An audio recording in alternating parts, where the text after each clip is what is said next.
Hello friends, welcome back to UPG Pathshala. In the previous module, we tried to have the overview of C++, where there we discussed the basic character set and building blocks. We also tried seeing that how to declare and initialize variables. We tried understanding few of the operators. We also tried to have some discussion on the data types that have been added in C++. In continuation to that, today in this module, we are going to discuss pointers and references. So, today we will discuss pointers in C++, we will discuss void pointer specifically, and we will also see that how constants can be associated with the pointers in C++. We will also try to see how to use reference variable in C++. Well, the pointers more or less can be used in the same way as we use them in C, but there are few extensions that has been made in C++ with regards to the pointers. We will try to see those variation. We will begin with the void pointer. Void pointer again more or less can be used in the same way as we use in C++, but there is a little variation in the definition of void pointer. Void pointer is borrowed from C, but there is a subtle difference between definition of void pointer in C++. Let us see what is that difference with the help of this example. We can declare an integer pointer like this int star int ptr, and we can declare a void pointer as void star void ptr. This declaration is same as we used to do in C. Now, since void pointers do not point to any specific kind of data type, it is possible for us to assign any kind of a pointer to the void pointer. For example, we can have the statement like void pointer is equal to int pointer. This statement is valid in C and C++ both. But if we try to do the vice versa, that is we try to assign void pointer to integer pointer, this used to work in C, but this will not work in C++, because the way the void is been defined in C++ is that in C++ void represents the absence of type. Therefore, void pointers are pointers that point to a value that has no type, and thus since it has no type, it has undetermined length and undetermined dereferencing properties. When the void pointer does not point to any specific data type, what is the use of void pointer? At what kind of situations the use of void pointer can be useful? Let us see the situation, or let us try to see an example where we can the use of void pointer can be beneficial. Well, you may recall the malloc function that we used to use in C. The malloc function is used to allocate memory for storing any kind of a data. So, if you recall the syntax of malloc, you would see that malloc takes as an argument a integer value which specifies the number of bytes we want to get allocated. And in most of the cases, suppose if I want to get memory allocated for integer, I would pass malloc size of integer.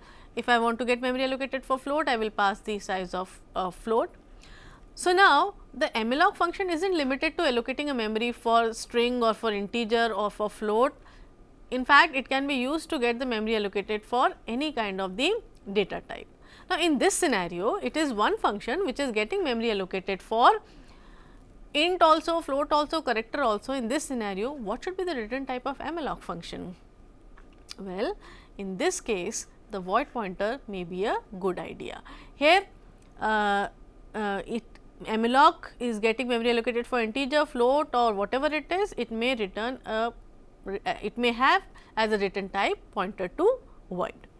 So, in these kind of the scenarios where we need that flexibility, and it is not possible for us to specify that which specific kind of pointer will be returned by a particular function, a void pointer can be used, and here it can be beneficial and can give us the advantage of writing a single function which may return different kinds of pointers as the return type. Void pointer gives us flexibility, but they have a great limitation also. What is the limitation? The data pointed by void pointers cannot be directly dereferenced. Why they cannot be dereferenced? Because there is no type to dereference to, and therefore, any address in a void pointer needs to be transformed into some other pointer type that points to a concrete data type before being dereferenced. So, if a malloc returns void pointer, first we will have to typecast it to a specific kind of a data type. You would recall the syntax of malloc. So, what we used to do is the return type is being typecasted to a specific kind of a pointer, and then only we will be able to use it. So, that is the limitation that we have with the void pointer, but as we have seen that it provides a flexibility as required in case of the return type for malloc function. So, for those kind of scenario, the use of void pointer can be beneficial. Apart from this, in C++,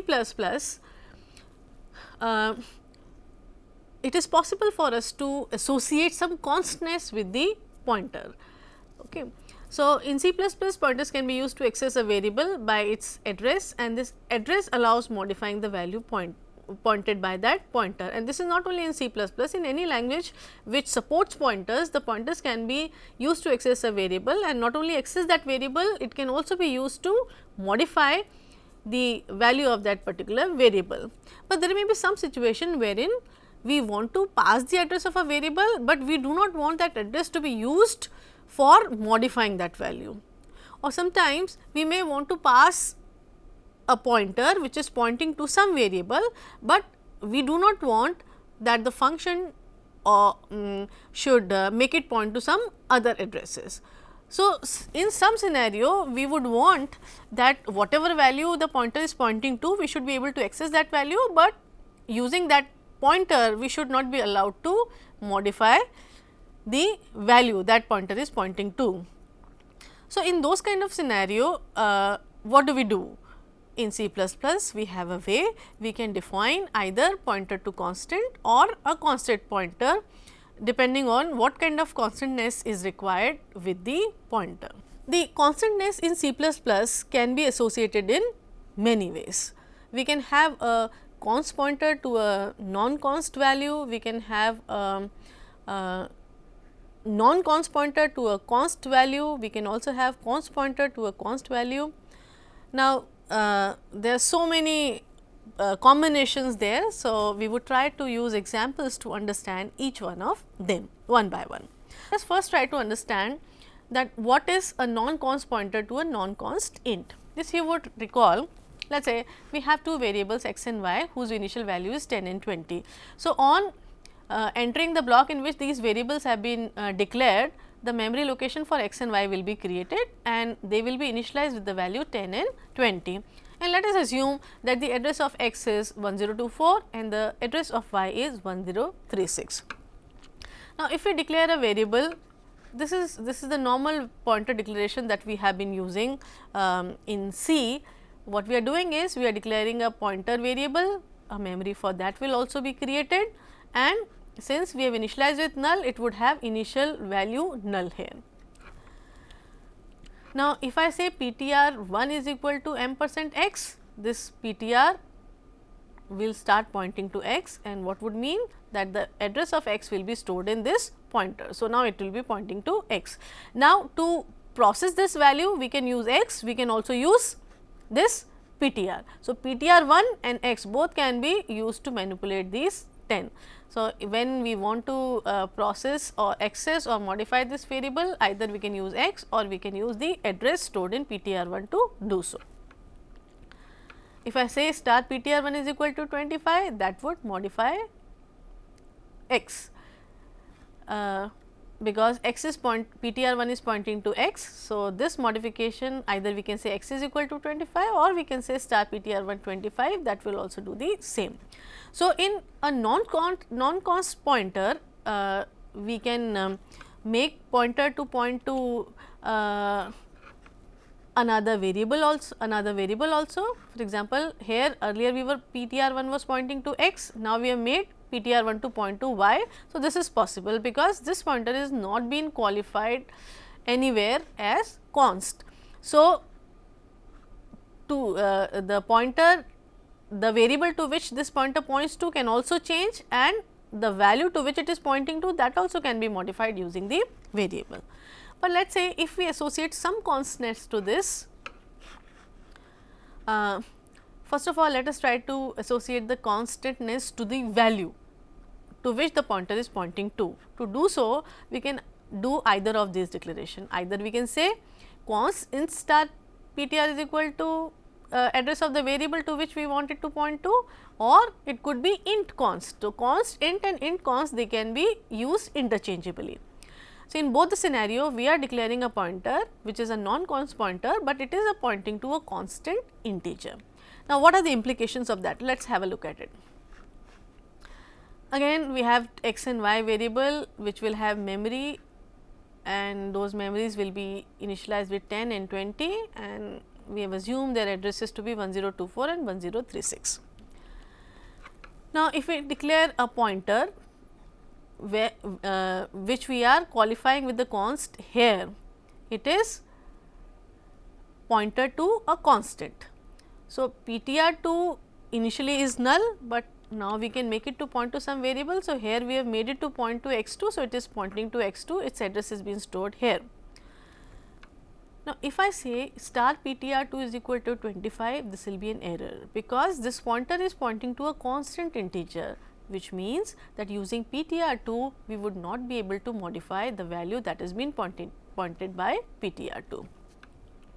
But it is a pointer to constant, but not a constant pointer. Therefore, if we try to do something like this, this will be possible. So, using this pointer, the value to which it points to cannot be modified, but this can be made to point to different variable at different times. Now, let us see that how to assign the constantness with the pointer. Now, here we will try to see that how to have a pointer which is in itself is constant, but the value to which it points to is not constant. So, again let us have two variables x and y with initial values 10 and 20 and assumed addresses as 1024 and 1036. Now, since it is a constant pointer, it needs to be initialized at the time of declaration itself. So, here we are initializing ptr3 with address of x. So, it is pointing to x now. Now, this pointer is constant, which means its value cannot change. Right now, its value is address of x, it will always remain the value address of x, it cannot be made to point to any other variable. Now, in this scenario, if I say star ptr3 is equal to 25, that is okay, because pointer is const, but the value to which is pointing to is not constant, that can change. So, this value will be can be changed using ptr3, but if we try to do something like this, this will not work because ptr3 is const. Therefore, initially it was pointing to x, it cannot be made to point to any other variable. So, its initial value was x, it cannot be changed. Therefore, making ptr3 point to y is not possible. Now, let us see if we have a constant pointer to constant integer, what implications that will have. Again, we have our two variables x and y with initial value 10 and 20 and assumed addresses 1024 and 1036. Now, if here we define a pointer ptr4 which has been qualified as const here and here, this means the pointer itself is constant and the value to which it is pointing to is also constant, both cannot be changed. Since it is a constant pointer, it has to be initialized at the time of declaration that we have done. So, ptr4 is now pointing to x. If we write this statement, this will not work because this is a pointer to const int. Therefore, the value to which it is pointing to cannot be modified using ptr4. Also, this will be an error because this pointer is also constant. Therefore, this cannot be made to point to any other address. So, both are these pointers. Now, we can this way we can have constantness assigned to the pointers in C++. we can, if we want, we can make sure that the pointer does not point to anything else other than what it is being made to point to in the beginning. And we can also try put this restriction that the pointer cannot be used to modify the value to which it actually points to. It is only allowed to read it, but not to modify.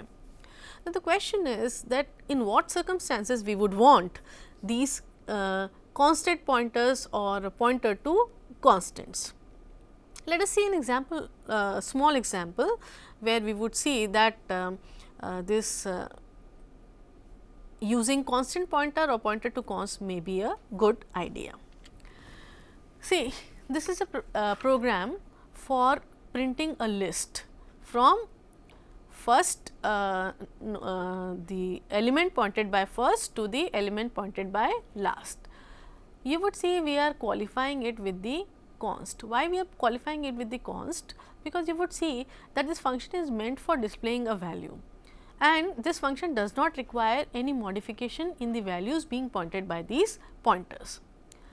Even if we do not write this const, this function will work fine, but the thing is that there is a possibility that within this function the values being pointed by these pointers might get accidentally modified. If we put this const qualification here, if inside this function we try to modify the values being pointed by any of these pointers, the compiler will object to it and we will not be allowed to do this. So, this is a safe programming that if the value which we do not want to get modified, it is better that we write a code in this fashion that restriction is imposed by the compiler itself and we are not allowed to make the modification. So, there will be no possibility that accidentally we end up modifying some value which should actually not be modified within the function. You can also recall that in the linked list we passed, if there is a function which is manipulating a linked list, we pass the address of the first node of the linked list.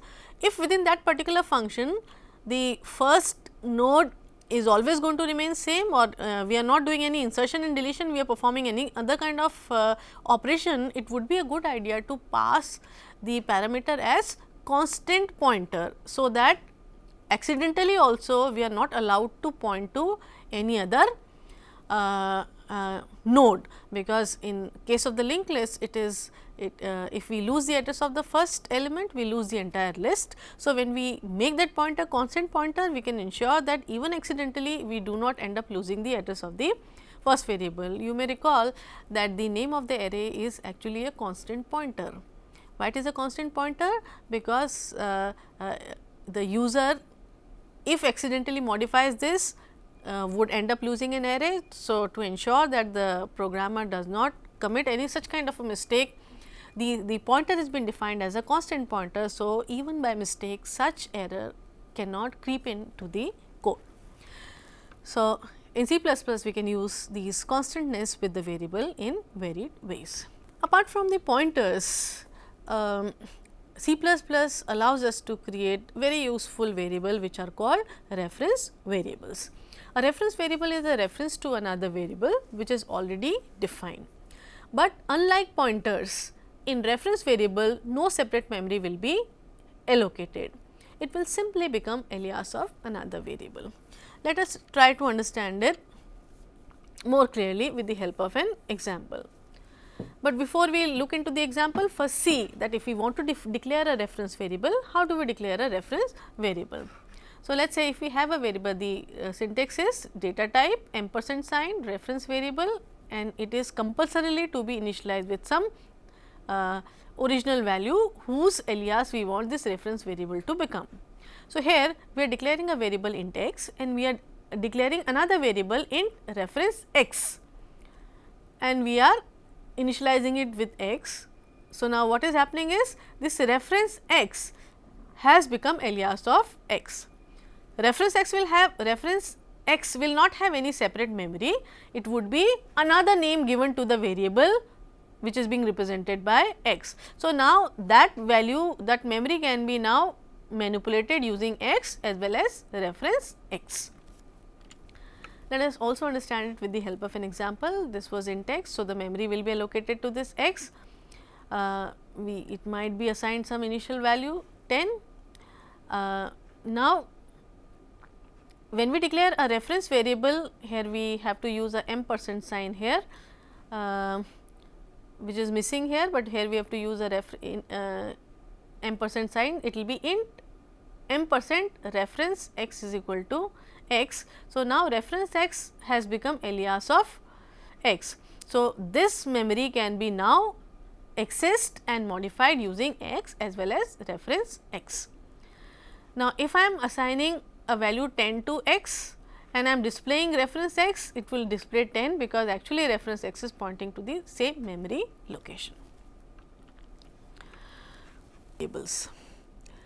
Reference variable have relevant usages. One of the common use that we can have or with reference variable is that we can use it in parameter passing to a function in situation wherein we want certain parameters to be passed as reference. You may recall that in C and C++ except array, all other data types are being passed as value. But there are certain situations where we would want the variables to be passed as reference. Now, in that case in C++ we have been making use of pointers to achieve the effect of call by reference. In C we can use pointers for sure, but apart from pointers we can make use of the reference variable to achieve the effect of call by reference parameter passing mechanism. Let us see that how we can do that. So, let us recall that how pointers can be used to achieve the effect of call parameter passing as call by reference in C. So, let us use our classic example of swap function, where we need to pass the parameters as reference. So, first we will see that how pointers can be used to achieve this effect of call by reference parameter passing mechanism, and then we will also see that how the same thing can be achieved with the help of the reference variable. So, first let us see that how pointers can be or how pointers are used to achieve the effect of call by reference parameter passing. So, have a look at this swap function. In the swap function we need to pass two variables whose value is to be swapped. If we pass them as a value, the swapping will be done in these two parameters, but the change will not be reflected in the calling function. So, therefore, we pass the values as or variables as reference. So, when we will call this particular function, the address of those variables whose address is to be swapped will be passed, and that will be received in two integer variables here, and the swapping will be done. Now, see, if the same thing is to be done using reference variable, it would be done in this fashion. Here what is happening is address is not being passed, only the value 1 and value 2 will become the alias of the actual parameters that is being passed at the time of swap. Let us understand it with more elaboration. First, see how parameter passing using pointers will achieve the effect of reference parameter passing. So, now here we have the swap function which has two integer pointer to integer parameters, and in this it will be receiving the address of those variables whose values to be swapped. When from the main function, if this function is being called like this function, this swap function will be called like this. So, here we have two variables data 1 and data 2. Let us assume the address of data 1 is 4092 and the address of data 2 is 4096, and let us say that the user has given the values 20 and 10 into these two variables. Now, we need to swap the values of these two variables, which means what we want is that in data 1 10 should come and in data 2 20 should come. Here passing parameter by value will not do, because the changes will take place in the formal parameters and the actual parameters would still be having the original value, and the change that has been made inside the function will not be reflected back. So, we need to pass it as a reference, and here we are trying to pass the reference with the help of pointer parameters in the function. So, here we will, when we will call this swap function, we will pass the address of data 1 and data 2. On call to this swap function, the address of data 1 will be received in variable value 1. See, here value 1 is not receiving the value 20, what it is receiving? Address of this variable, that is 4092. Similarly, in value 2 we will be receiving the address of data 2. Here also we are not receiving the value of data 2, what we are receiving is the address of data 2, that is 4096. Now, inside this function we are not assigning value 1 to temp. What are we saying? Star value 1, which means we are assigning the value being pointed by value 1. If I simply say temp is equal to value 1, 4092 would be assigned to temp, but we do not want the address to be assigned to temp. What we are trying to do is, we are trying to assign the value being pointed by value 1. So, value 1 is actually pointing to this. So, in this case 20 will be assigned to temp, and similarly the value 2 which will be referred by or which is being pointed by value 2 will be assigned to variable 1 here. So, this 10 will be copied here, and then in temp we had taken 20, that will be copied to value 2, and that is how we will be having the changes being made into the original value. Now, here we will be receiving the changed values. Now, let us try to see that how the similar thing can be achieved with the help of the reference parameter, and you would find out that using reference parameter for the same is much easier and much more efficient. Let us see again with the help of example. Now, here you would see that the function has been simplified, no dereferencing, because value 1 and value 2 will not have any memory allocated to them.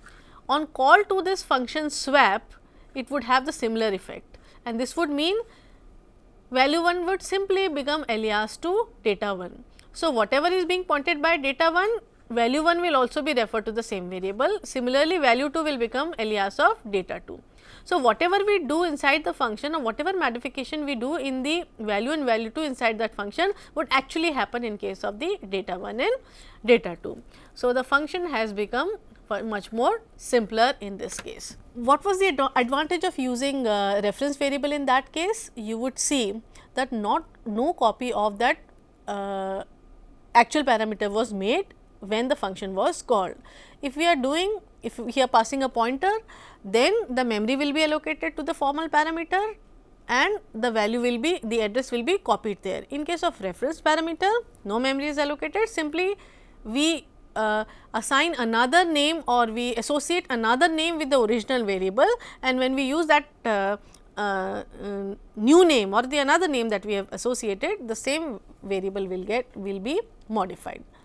We can also return references from the function. We can pass references as parameter, we can also return references from the function. How? Let us have a look at this particular example. Here we are writing a function max, it is receiving two reference variables and is returning a reference as an reference to integer as a return type. So, when we try to use it, we would be able to do this, that max function will find the reference of value 1 and value 2, and the reference of the maximum will be returned and that will be assigned to max value. Now, here you would see that no memory will be allocated to value 1 and no memory will be allocated to x and y. Value 1 will be made x will be made alias of value 1 and y will be made alias 2. You would see that whenever we call a function, we can have the function call in the expression, but that function call should always appear in the right hand side of the expression. But if your function returns a reference variable, very interestingly the function call can also be placed at the left hand side of the expression. Let us have a look at it over here. The same max function can be called like this. Here what we are saying, max value 1 and value 2. It would return the reference of variable which is larger, and in that variable 20 will be assigned. So, if I am having two variables value 1 and value 2 in my program and I am calling the function max, what actually I am wanting to do is that whichever is the larger of value 1 and value 2, I would want the value of that variable to be made 20. So, here what I am doing is I am calling that function, it is returning the reference to the variable which is maximum 1 and the 20 will be assigned. How this is allowed? If your function max is not returning a reference variable, this will not be allowed. Why? Because in an assignment operation on the left hand side we need to have a L value, and if my function is returning a simple integer, in that case I would be having a value in the left hand side, not the L value or the reference, but here we are returning a reference. So, therefore, reference can be there on the left hand side, and therefore, this kind of a call is feasible if a function is returning a reference to an integer. So, friends, in this module we have seen that how the void pointer concept is slightly modified in C++. We have also tried to see that how we can associate the constantness to pointers or the value being pointed by the pointer, and the situation wherein this kind of assigning the constantness to the pointer can be of use to us, and the varied ways in which we can assign the constantness that we try to understand, and we can use it as appropriate in the program wherever it is required. We also try to see that what is a reference variable and how it is different from pointer, and what are the situations where the reference variable can be used. C++ has lot of interesting things to offer. So, we will continue our journey of learning various constructs and the features of object orientation as well as C++. So, look forward to meet you in the next module. Bye for now. Thank you. Bye for now. Thank you. Bye for now. Thank you. Bye for now. Thank you.